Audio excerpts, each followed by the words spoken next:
মা মোৰ দুখত তেওঁ হাহাকাৰ কৰি উঠে। মোৰ সুখৰ বাবে প্ৰতিদিন দুহাত ওপৰলৈ দাঙে।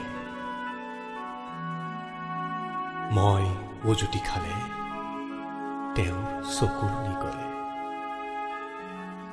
মোৰ কষ্ট হলে যন্ত্ৰণা দগ্ধ হয় তেওঁৰ হৃদয়। মোৰ চুলিৰ অৰণ্যত তেওঁৰ হাতৰ আঙুলি নাচে। মোৰ নিশ্বাস মোৰ স্পৰ্শত তেওঁ নিজকে হেৰুৱাই পেলায়।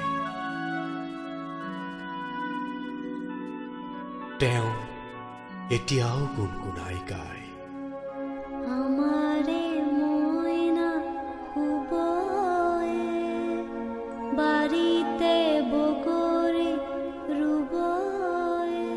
মোৰ দুচকুত তেওঁ সপোন দেখে,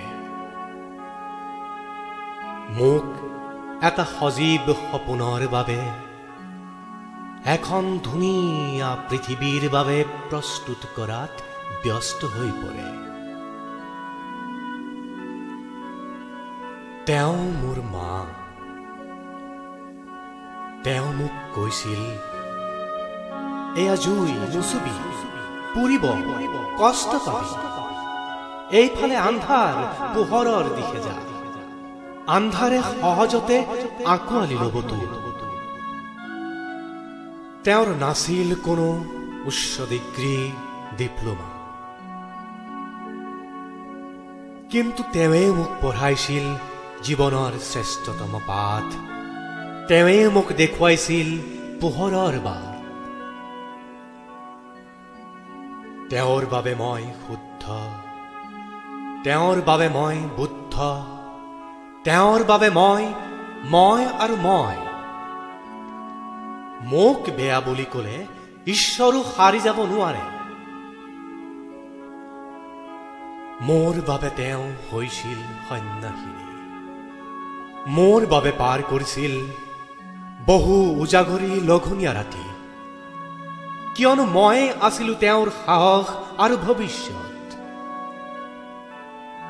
তেওঁক দুখ দি দি মই ভাগৰি পৰা নাই। দুখ সহি সহি মোৰ বাবে সুখ কামনা কৰি তেওঁ হাৰ মনা নাই। তেওঁ মোক মানুহ কৰিব বিচাৰিছিল, আৰু মই ক্ৰমান্বয়ে অমানুহৰ ভিৰত হেৰাই